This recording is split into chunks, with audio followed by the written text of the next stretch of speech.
Hi, good evening, everyone. How are you? So great to see so many wonderful people coming out on a rainy November evening for, wow, classic international screenings. This is fantastic. Let's put my eyeballs on here. Well, hey, welcome everybody to the Westdale and to the World Cinema Masterworks series, which is brought to you by BIC Advisors out of Ancaster, Ontario. So with their generous support, a big thank you to them for being able to allow us to screen something so wonderful as our feature tonight. Just to begin, I'd like to begin our screening with a quote by another world cinema master, legendary Japanese director Akira Kurosawa, who said about this evening's director, "Not to have seen the cinema of Satyajit Ray means existing in the world without seeing the sun or the moon." I can see some heads either agreeing with that or they know the quote. But I think, what's fascinating about that comment and its lyrical quality is how, and its poetic quality is how it reflects the tone and the method and the ideology of filmmaking of this great film director from Calcutta. And so I also should mention, as we were looking at what films are we going to program for the early part of this to get a feeling for what our repertory is, it was a no-brainer immediately for me, particularly because this is also marking the centenary of this amazing director, as he was born in May of 1921. Here we are, 100 years afterwards, being able to pay our respects in this gorgeous 1935 theater together. And so in celebration of this great artist, we're going to look at his premiere film, the first movie that he made, PATHER PANCHALI, or as some have translated it to Songs of the Little Road, from 1955. 1955, it's interesting to mention that it's from that period, in so much that it took a lot longer. It had its own long road, lengthy road to get to 1955 in its premiere. And I wanted to take a little bit of time, if you would permit me, to speak with you briefly about Mr. Rai, a bit about this film's genesis and its place in the pantheon of world cinema, and just a couple of notes about the film without divulging too much about its content. Born in Calcutta in the province of Bengal to a prominent family of distinguished artists and writers, poets, in the tradition of his family, Rai began working in the publishing world. His grandfather was a very esteemed publisher, and he followed along in the family business as an artist, as a graphic designer. I think what's interesting to bring up about his background, and the reason I'm going to spend a little bit of time on his history before we dive into the film, is I'd just like to give you an idea that as you consider this as his first film, his first feature, where did he come from and how did this all culminate? How did this guy come from this fairly austere family to becoming a movie director? So we go back to the early 1940s when he was in his 20s working for a British publishing company called Signet. And he was commissioned to illustrate the abridged version of a beloved Bengali novel, PATHER PANCHALI, written by Bibhishan Banerjee. I apologize if I'm getting the pronunciations incorrect. Please throw something at me if I'm totally doing a bad job. Taken by the story of Apu and his sister Durga as they encounter adventures in a rural village amidst the wonders of nature and the harshness of poverty. The seed was planted as one of his editors had a conversation about what a great film the story would make. So what this did is it prompted Rai to begin to privately write screenplays around the mid-1940s. And he's starting to develop ideas. He's got pictures. He was working on this book. You can see many of the images online, but he was doing woodblock prints for the book. They're absolutely gorgeous. And we'll talk a little bit after the screening about some of the scenes from the film that were depicted in the book. But he was already beginning to figure out, how can I spread my wings a little bit? How can I create? And what kind of a writer am I? In 1948, Rai ended up collaborating with a variety of different artists in Calcutta to create and to form the Calcutta Film Society. And some of these people that he formed this with are individuals that he would come to work with. He became good friends, and not unlike people like Francois Truffaut and Jean-Luc Godard in the 1950s, they were starting to see films, they were starting to experience movies outside of the Indian culture, and they were beginning to write about these movies. And so one of the things that Rai had begun to understand was that there's more that we could do with storytelling that's more relevant. It's a familiar story if you know much about the La Nouvelle Vague in Paris, that some of the storytelling was not really depicting the true nature of life in rural India. But another thing that also occurred during this period in his career and his life is that he discovered through a friend of the Calcutta Film Society that Jean Renoir, the famous French film director, was in town doing location scouts for his film The River. And so as the story goes, and if anyone is not familiar with Jean Renoir, well, stay tuned for next year. But he was this director who told intimate stories about everyday people. And, well, some people weren't everyday people. They were, of the aristocracy. But he had a real way to get into the humanity throughout his pictures.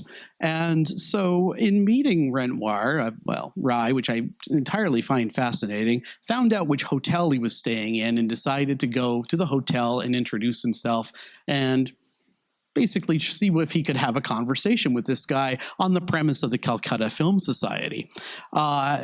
Renoir enjoyed his conversation with him and, of course, was able to ask him and convince Rai to take him around parts of rural Bengal to get an idea of what the culture was like. And so away they went on these road trips together and started having these conversations. And in the midst of these meetings, Renoir asked him, he said, "You fancy yourself a filmmaker?"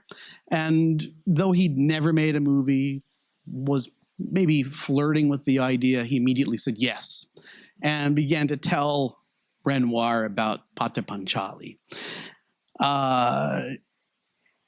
Rai considered Renoir as a principal mentor in his life, in his early career, that helped inspire him to make movies and that it was possible to make movies.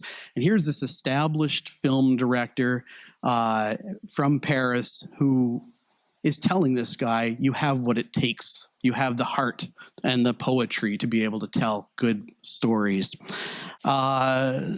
From here, get through this very quickly, but Rai goes to London in the early 50s with his wife. And this is important because he's in London working for a period of time. He takes the opportunity to get out there and see as many movies as he can. He claims that he saw around 100 films in this small period of time working.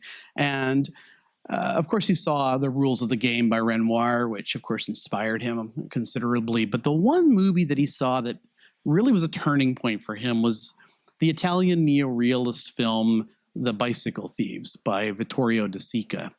And what it was about this particular film was that he could see that, number one, it's a small story about ordinary people, and it's filmed on location. It's filmed with non-professional actors, and it occurred, and it's about real life issues. And it occurred to him, I could do this. This is achievable. I could get a camera and I could go out into the countryside and I could gain some access to some people that have wonderful faces and I could start to tell the stories. Of course, because he'd already been very intimately involved with Songs of the Little Road, he comes back from London and he's traveling by train, by boat. I'm not very good when it comes to transportation, excuse me. But he's got 16 days on the way home. And during this time, he starts to create a film treatment for PATHER PANCHALI.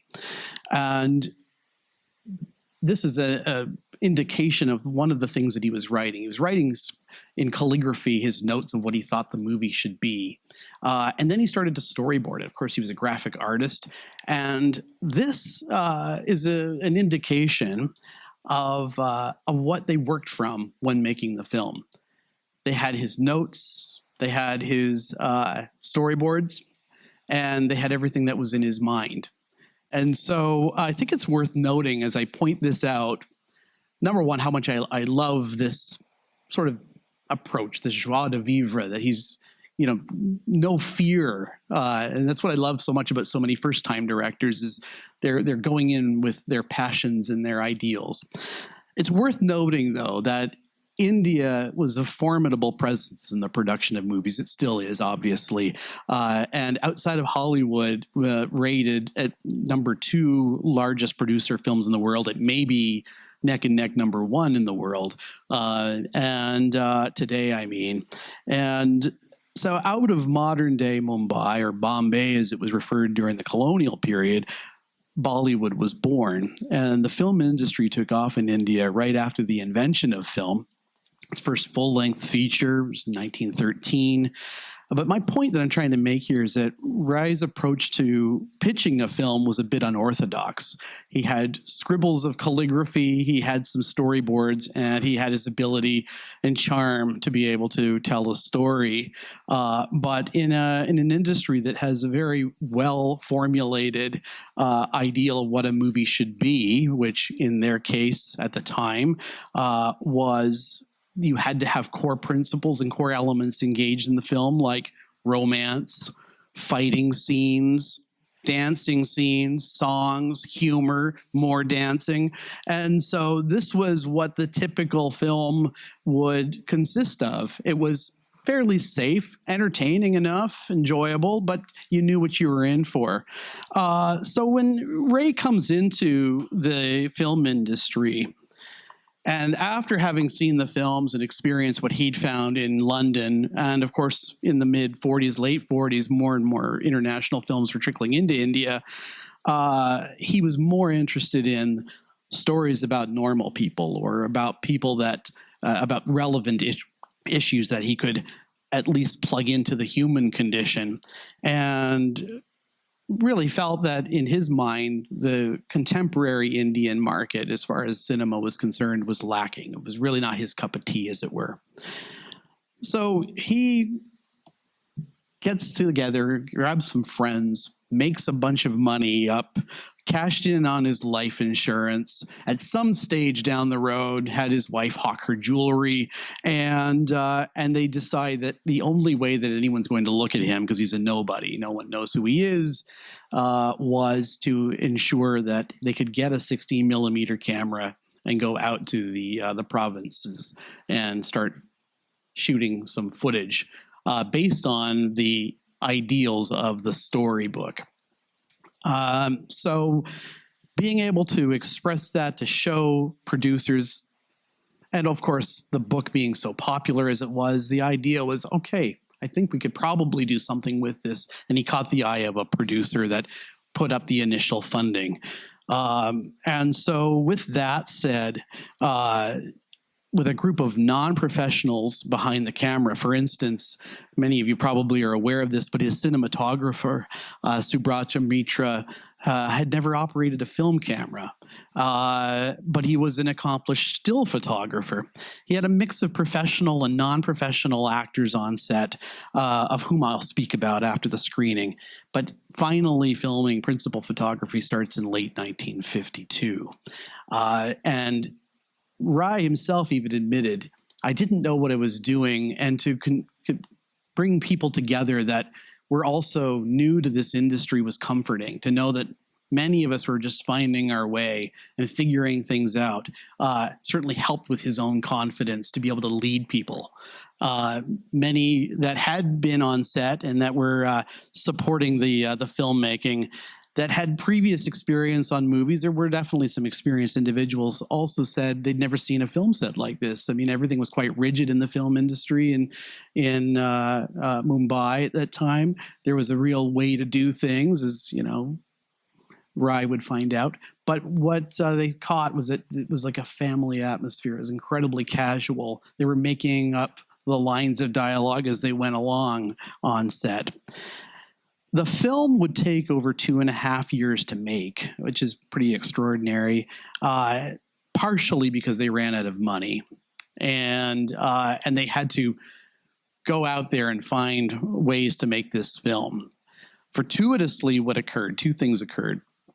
The government of Calcutta, with the backing of Gandhi's doctor, Dr. B.C. Roy, vouched for the film. They thought it's by time we start telling stories about people and what they're experiencing, and a way to lift people up is by giving them some ideals about real life times. The other thing that occurred, of course, is that the Museum of Modern Art in New York City was also doing a program on textiles and ornamental arts of India. And the exhibit was going to occur in 1955. They had their chief curator had been on site in Calcutta, had heard about this particular movie being made. It had real buzz in the industry. And he was able to see some of the rushes and loved what he saw. A side note, John Huston was also the director. John Huston of Maltese Falcon and many others, Treasure of the Sierra Madre, was doing location scouting for The Man Who Would Be King, which he wouldn't have made for another 20 odd years afterwards. But he also had an opportunity to be on set and made a friendly connection with Rye and convinced him to show him moments of the film. And based on Huston's vouching for this, MoMA decided to also chip in with some of the funds. So what they had, what they were able to decide and come to the conclusion is that in May of 1955, Satyajit Ray would provide a final copy of his film to the Museum of Modern Art for its world premiere. And of course, I don't know if there are any filmmakers here in the audience, but he had under 6 months to edit the film, finish the principal photography, edit the film, get a soundtrack together, get the subtitles aligned, and he was running out of time, and he was, of course, always running out of money. So enter, with this need for the soundtrack, which I might say for, I don't know how many people have seen this movie before. There's a fair amount of hands. So you have those of you that have seen this know the presence of Ravi Shankar's incredible music.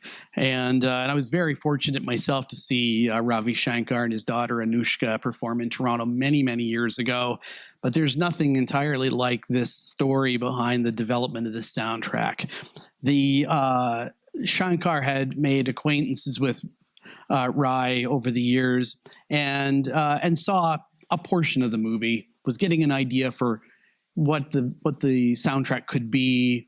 Of course, you won't be able to get the music out of your head for days after you see it tonight. But what's extraordinary to me is at the last hour, he pulled in his crew of musicians. The score had not been composed. It's not like they wrote everything down and were ready to go. They were writing it as they went.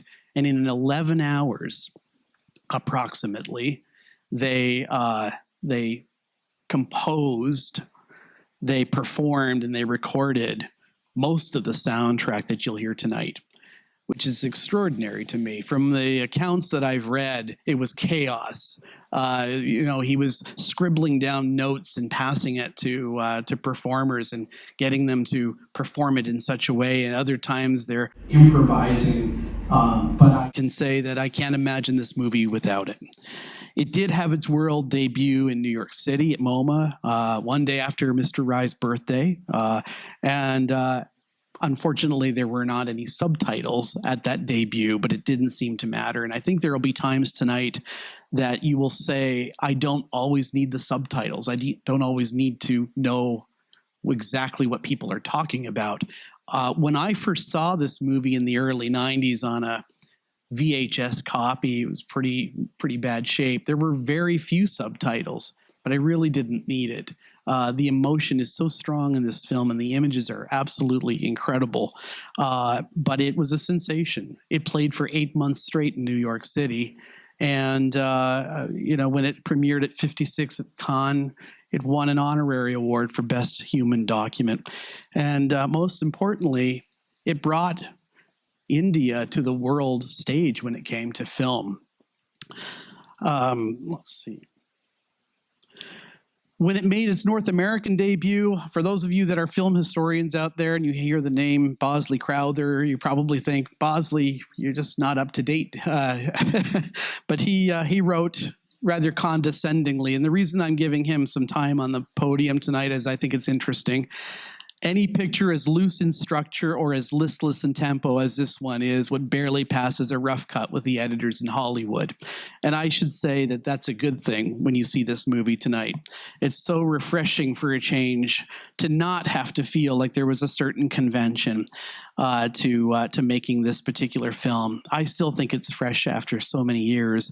During his trip from London that I spoke about previously, Rai writes a letter to his longtime friend and the art director of many of his movies, Bansi Chandragupta, in which he rejected the notion of traditional storytelling in film. He already had the idea that the vital elements that are necessary for telling a story, yes, let's put them in there, but let's also expand beyond that.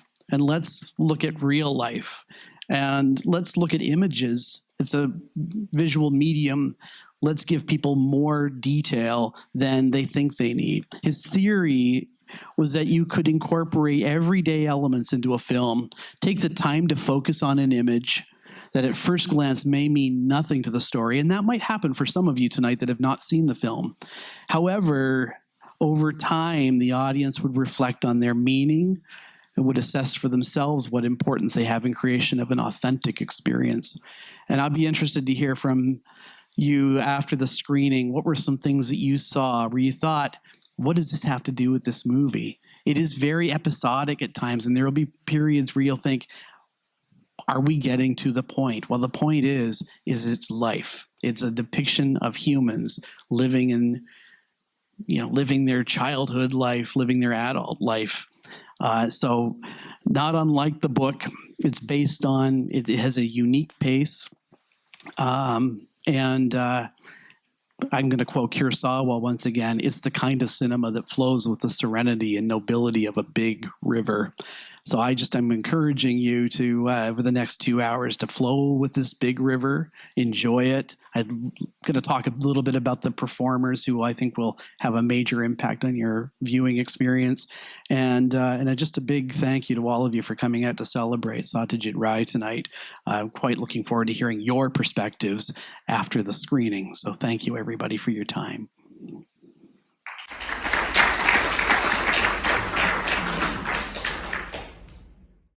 Well, welcome back, everybody. Gosh, what a film! I think it's apt that we all had a little bit of reflection time there. But at the success of this film, it made an awful lot of money at the box office, but critically, globally, it was an incredible success. And I'd like to just spend a couple of minutes to give you some idea of what happens next. Of course, due to its success, and there were still another ongoing story about Apu, Rai would go and make a sequel to this movie called Aparajito in just a couple of years after this came out. And then, of course, he took that movie to the Venice Film Festival, the Biennale, and won many awards for that. And when asked, what's happening next with Apu? Is there another story down the road? Which, of course, there wasn't. Again, something about Rai, I think he likes to be somewhat impulsive, said, yes, of course there is. Of course, there wasn't one. But he, of course, created the movie, the world of Apu, Apur Sansur. So PATHER Panchali is, Pater, as I understand it, means of the path, of the road. Panchali is the ballad. And as you can see from this movie, and anyone that knows what a ballad is, this is really, truly just that. The three films together were known as the Apu trilogy, and yet I think when I look at this movie, this particular first installment, and what an extraordinary accomplishment this is for the first film, what I instead tend to think, and what I'd like to spend a couple of moments about, is that I think this is really a movie that's about three women more than just the child Apu. And I'm referring obviously to the three principal leads in this film. Auntie Indir, who was played by Chunibala Devi, Sarbajaya, played by Karuna Banerjee, and of course the wonderful Durga. There were two Durgas, the little girl at the very beginning, and of course the other performed wonderfully in her film debut, and in fact her only movie, Uma Dasgupta. So if you'll permit me, I'd like to just say a few brief things, and I'm certainly curious to hear what your perspectives were on this film, but I thought let's celebrate these three amazing performances. I'll start briefly with this extraordinary performance by Chunibala Devi. Who is this woman? Where did she come from? She was a stage actress the early part of the 20th century. And the lady who plays the rather angry neighbor, Mrs. Mukherjee, that particular actress, which oddly enough, for someone who wanted to work with a lot of non-professional actors, he ended up surrounding himself with some extraordinary professional actors. And Mrs. Mukherjee, who even admits to being a bit uptight and angry at the end of the movie — it's always good that we have these epiphanies about ourselves — she's the one that recommended this actress to Satyajit Ray. And so he went looking for her, and of course she'd been in silent films. She was, as I mentioned, a stage actress, and she was living in the red light district of Calcutta at the time, in her home there. And as Rai tells his story, when he went to meet with her and to convince her to be in the film, that she may have mistaken him for a man who was interested in something other than just employing an actress. But she was very, very pleased to find out that in her late years — we're talking going on 80 years old when he employed her — that she would be a paid actress again and have an opportunity to really have her swan song. And boy, did he give her a wonderful opportunity to have this extraordinary role, an amazing, not just an amazing face, but the use of her body, the way that she was able to move, and there's just this peaceful and simplistic manner, but also very mischievous. And she had two conditions: certainly that she got paid daily, and that there was always opium on site. Otherwise, she wouldn't be able to get through the day. There's also a particularly, she was a trooper. She was always on site and on set, ready to go. By taxi, she would arrive. And on the day that they filmed her funeral, they, of course, laid her out on the bier, took her for a walk, for a stroll on a very super hot day. And no one told her that the scene was cut. And she just lay there and didn't react, didn't respond. And of course, the audience was getting, the crew was getting a bit nervous, thinking that, she was really, method acting, when in fact, she was just waiting for them to call cut and let her know when it's time to stop pretending. As I mentioned in the intro, the movie the filming stopped at one point for about a year. And Rai famously points out, I prayed for three things. Number one, my actor Apu's voice wouldn't break. Number two, Durga wouldn't grow up.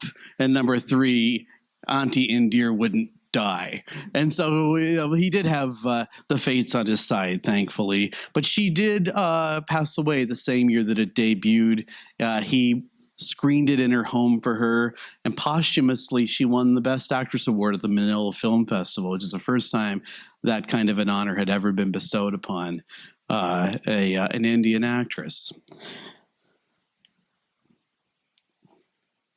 Of course, in the role of the mother, Sabarjaya, Karuna Banerjee was an acclaimed stage actress. Hadn't been in films, but of course she reprises this role in the next film, Aparajito. And when asked about her role and her ability to perform in this manner, she felt like she wasn't acting; that it was provided, this role was provided to her as if she was meant to live it. And there are times where one can get somewhat aggravated by, I think, by her character, and yet, as if I, to quote Jean Renoir when he was making his films, particularly The Rules of the Game, everybody has their reasons.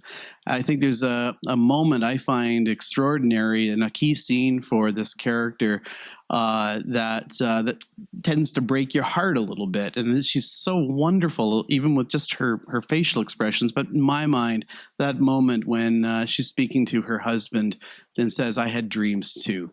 And it says so much about this person who, in some cases, you might look at her character as being a one note at many times, often, at the kids or, being cruel to Auntie Indir. But she probably has got only so much left, right, to give as far as her caring and her love. But I think it's an extraordinary performance.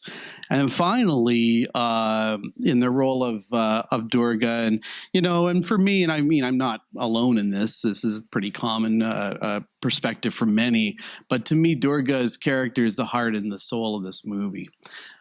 She's what keeps everything flowing and going forward. I mean, even in the first time we see Apu, aside from being an infant, she's the one who forcefully opens his eye, and she continues to do that throughout the film, directing him and showing him what life is all about in their small community and how to get out there and live and experience things. And so, again, as I mentioned, this actress had been on stage, but didn't pursue the film life.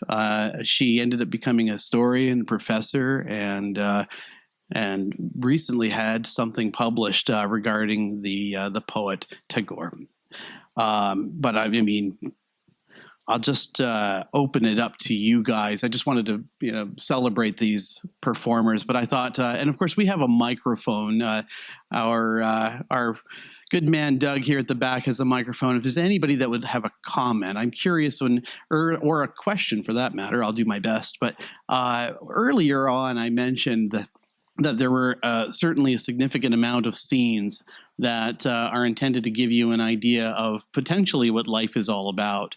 I know some have criticized the movie at times as being meandering, but the book is like that as well. In fact, he doesn't spend nearly as much time with the villagers as the book does. And but if occasionally he lets them creep in, that's his way of giving an idea, a full depiction of what the flavor of the book is about. I can also say that I've often wondered, does anybody know at what point does the movie pick up again? Because I noticed that there's almost you can almost see his filmmaking technique improving throughout the film. But I was unable to find in my research whether this was shot in continuity, but it really feels like it may have been, as the movie does pick up its pace a little bit later in the last hour of the film. But anyway, what questions do you have? What comments? Just feel free to show your hand, and Doug will come to you with his microphone. And I do know it's getting late, so I'm probably put everyone to sleep here. Oh, I've got Ron right down here. Is she still alive, and can you tell us more about her career? Aside from being a professor and an author, I can't, unfortunately, Ron. I certainly did a lot of research. I mean, I was taken by this character considerably. I know... to me, I don't know if there was a favorite scene from this performance that anybody has and why that would be, but I can say personally, the moment I really recognized her is when the candy man, the sweets seller, is in town, and I don't know how many of us hear the ice cream truck go by and our ears perk up. I mean, I'm in my 50s and I run out to the street like a madman. But to see that this isn't going to happen for her. And that look on her face, I mean, it's an extraordinary performance. This idea of I can possibly aspire to this, but I also recognize it's not going to happen. And when I think about the ballad of the little road, this is what this movie is about. It's about dreaming. It's about pursuing dreams. It's about wondering what's beyond this little village that they all live in. And I don't know how many of you grew up here, but I grew up in a little town in Eastern Ontario. And I can tell you, I was always dreaming about getting out of that town and seeing something else. And I think this is the thing with Durga, is that she's an observer to some extent, but she's also living. And so she's always looking at what's possible for me. She doesn't always approach things in possibly the right way, as we recognize that she did indeed steal her friend's necklace. But she's striving. She's looking for something else until she recognizes that there are possibly some limitations. And I think that's also the other tragedy of this movie, is that, and as it is in life, that there are limitations occasionally, and sometimes those roads get cut off when she realizes, I'll never get married. So any other thoughts? Yes, right over here. Oh, hi. Just about the handling of the animals in the scenes. I wonder how they did that. If they randomly let's just put them there, and then whatever happens, happens. Like, they obviously didn't say, okay, you know what I want here? I want 4 little kittens looking cute. It was like an improvisational thing with the animals.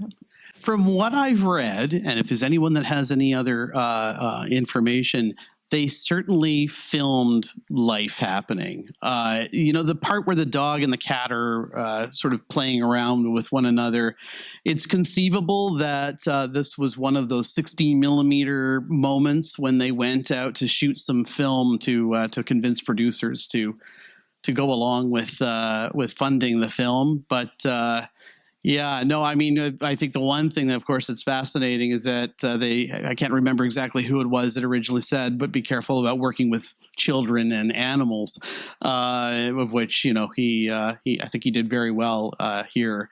I can say not directing the animals necessarily, but you'll notice Apu is really just an observer in this movie. He doesn't do a lot. He doesn't say very much. That's rather purposeful. What he found is, by the way, his Rai's wife discovered this little boy playing and seemed like he was, adorable and would be proper for the role, and suggested it to her husband. And so they cast him, but they recognized very quickly that he, was not a very good actor and couldn't deliver lines very well. So they kept it to a minimum.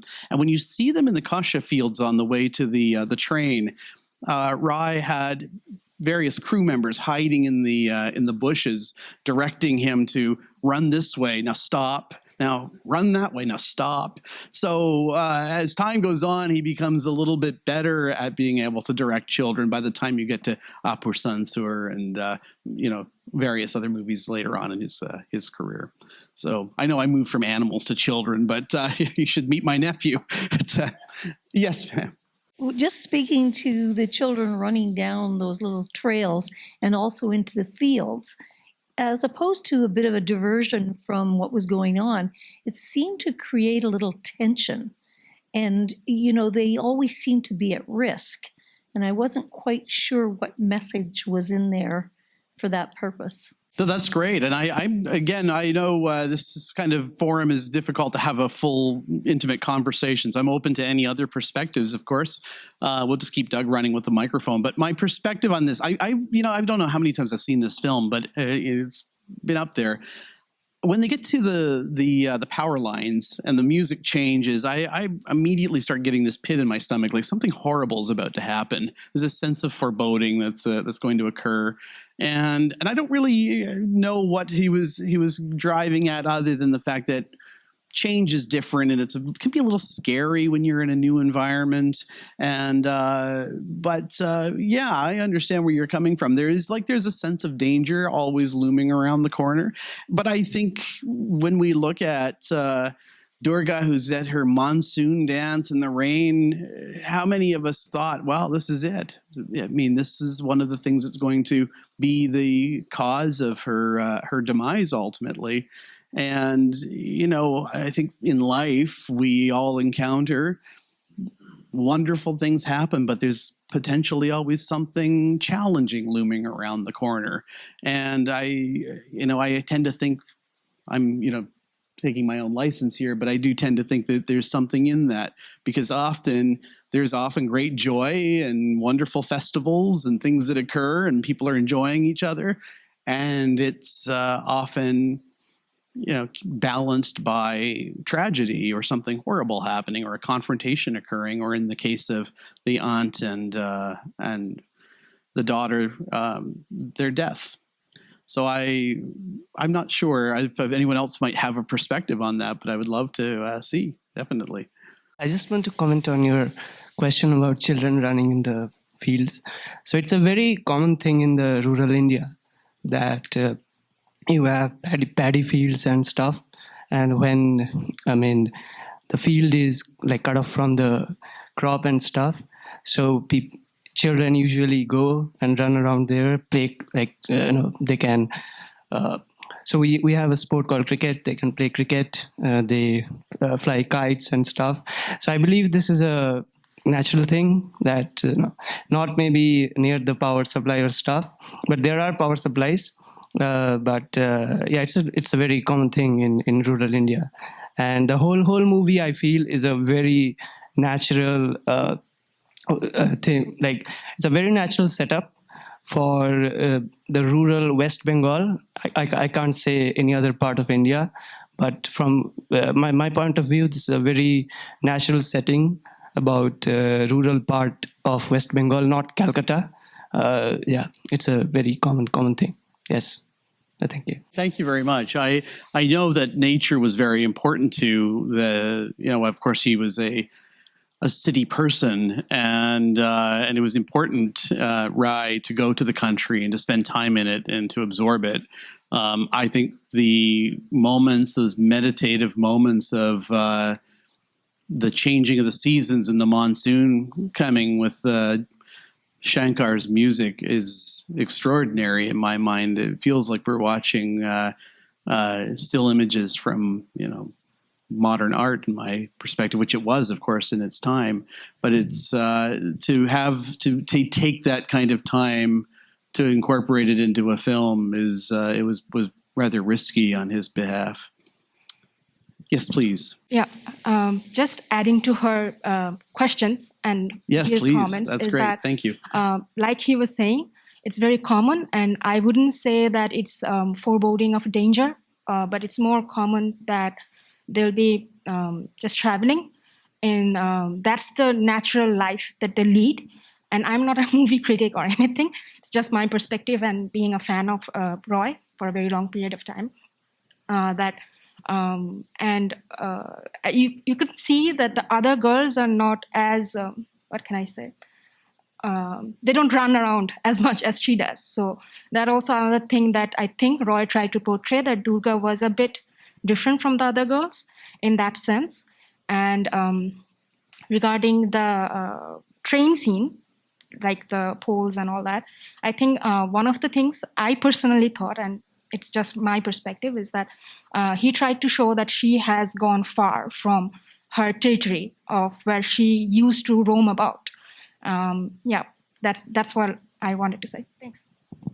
Thanks very much for that. And to go beyond that point, which is so well spoken, in my opinion, is the fact that you see that she looks in the mirror shortly after that scene. She starts to see herself differently. I dare say that she's starting to recognize herself as a woman, and the hair changes. She's dressed in different clothing. She's now taking on some of the spiritual duties of the house, and again, a moment of calm before the storm, as it were. And so, yeah, that's an excellent observation. Thank you. I know we had some questions over here, Doug. Thanks for running around. Hi, I don't know anything about any of the directors. I just happened to see the movie and I'm like, I'm going to come see it. But I come from Africa, and the girls back home have sort of the same trajectory if they're not allowed to go to school. And after all these years, it's quite sad to see that girls are still not can go to school. That's what I picked up all the way through. And when her brother's born and they push everything towards the male, and the mother's recognizing that, and I think that's why her mother gave her a lot more freedom. As I say, I don't know anything else, but just seeing the limitations of this character and seeing her growing through, it could have actually been the start of her, her periods, or and realizing that she's becoming a young girl, not so much a woman, but becoming a girl, and what are her rights and where she's going to go to. Thank you. Thank you very much for that observation. It's excellent. Well, right from the beginning, I had this feeling that someone's going to die, something tragic is going to happen. But I don't know why I got that feeling. I'm not a film critic. In terms of filmmaking or storytelling, I'm just asking you, being a researcher or a critic of film, how did he achieve that? Is it a black and white treatment? Is it the music? What gave us this feeling of something's going to happen now, someone's going to die? That's an excellent question. What was the sense of foreboding that one has? And, I think some audiences are much more intuitive than others. Was there anything that you can think of, if I may ask, that was a feeling, or was there something that you saw that triggered that? It's just a feeling, and I can't put a finger on it. Well, I don't know whether it was Auntie India who was the one that you thought. I mean, that would be the most obvious choice, right? But, it's an excellent point. I don't have wisdom to impart, but did anyone else have that sense of foreboding that someone's going to die in this movie, and any ideas as to why? Yes, sir. Well, I think I had a question that actually relates to this and maybe an answer to this. Sure. Is that I've seen this film a few times, but it was this viewing where I think I've noticed the most clearly some of the religious elements, some of the themes around what God ordains, the good times and the bad times. There's the really great scene where the wind is coming into the house, and then the final shot of that scene is the religious statue, which is kind of wobbling a little bit. And so there's a lot of, throughout the film, the husband is saying, kind of leaving it to fate almost. So there is a bit of that develops. And actually, my question was to ask you if you were aware of any film criticism at the time or since that focuses on that aspect. But I wonder if that might be part of what Rai is using to create that sense. Later, he would go to, thank you very much. We'll get to your foreboding, I promise. But I think that's a good answer. He would go on to look at another movie in the mid-'60s called The Holy Man, where he'd start to look at some of the religious hypocrisies that he was seeing crop up. He's not really into the politics just yet, but there are some smatterings of it that seem to come about. I know that the husband refers to not wanting, he's not going to be a bonded laborer, for instance, which was a major issue and still is in some parts of the world. But they also make some reference to the Puja Festival, which, and correct me if I'm wrong about this, but it celebrates the goddess Durga, and so. We experience this interesting festival that occurs, and then of course beyond the festival, he's using that in my mind to direct more attention to the principal actress of Durga and being that role of being more of the mother type to Apu through the rest of the film. She's really the father is negligent entirely from his duties of raising the boy, teaching him about the gods and his spiritual upbringing, and it's left up to the daughter to be able to at least try to teach him something about life in the way that she knows how. But I noticed it's Ganesh. I don't know if anyone has any insights as to why that particular god was depicted in that particular scene that you're referring to. But certainly interesting to explore that idea. To this gentleman right down here, thank you. Thanks. In terms of the foreboding, I didn't have a sense that any particular person was going to die, the auntie at some point. But what was going through my mind that I find interesting, and it speaks to the universality of this, is I kept thinking of Greek tragedy, not in the large heroic sense, but in the rural, everyday existence trying to deal with life and rise above it. We're insulated in an urban environment, but I think although this was done in the 50s and Greek tragedy is several thousand years older, that for me there was a strong sense of similarity, of something universal in that. It's interesting that you use that word, because that word comes back quite frequently to describe Rai's filmmaking, and his tone of filmmaking is that regardless of culture and storytelling differences that we see here in this film, and of course, the multitude of cultures that make up India have a rich storytelling culture, that there's still this transcendence of the specific culture to universality. And I think, as I mentioned rather glibly about the candy seller, that's actually a very important scene in my mind that we can all somewhat relate to. Is that, as kids, we don't have money, we don't know how to get it. There's the parents possibly, but ultimately we find our ways to access the things that we desire, as she did, of finding time with her friends and spending time with them there in that regard. And I think, of course, naturally, the scene with which the husband comes home and presents the sari to his wife, that's for Durga, that's punctuated with the music from Ravi Shankar.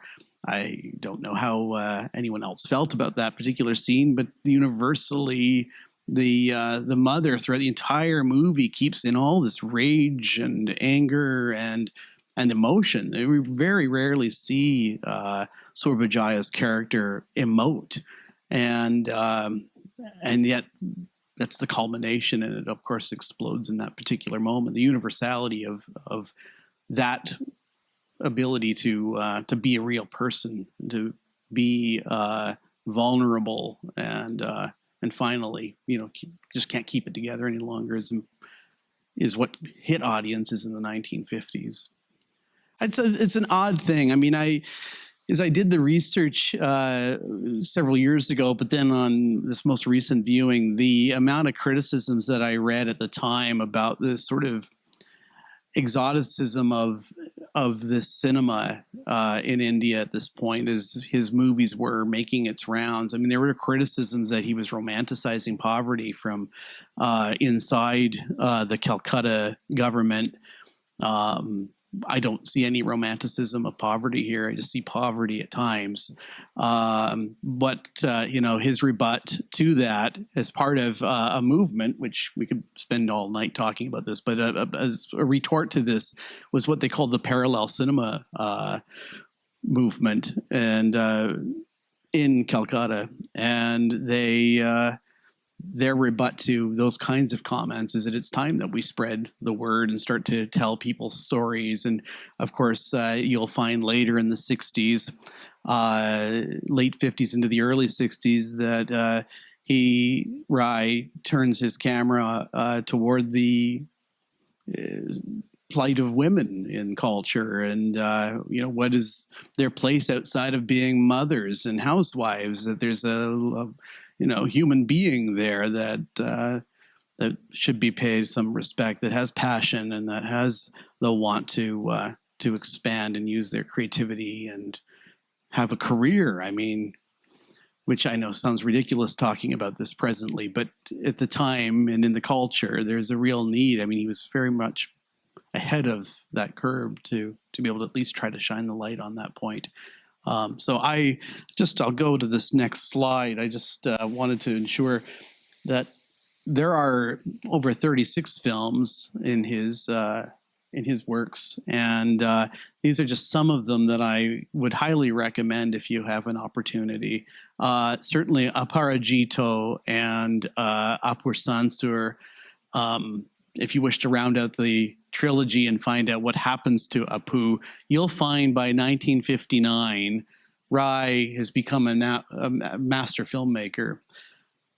I don't know what you thought of this particular movie. I hope you liked it, but for a first time and for a cinematographer that had never filmed a movie before, using natural light to depict those forests and those close-ups of the nature, I mean, those is what will always remain in my mind.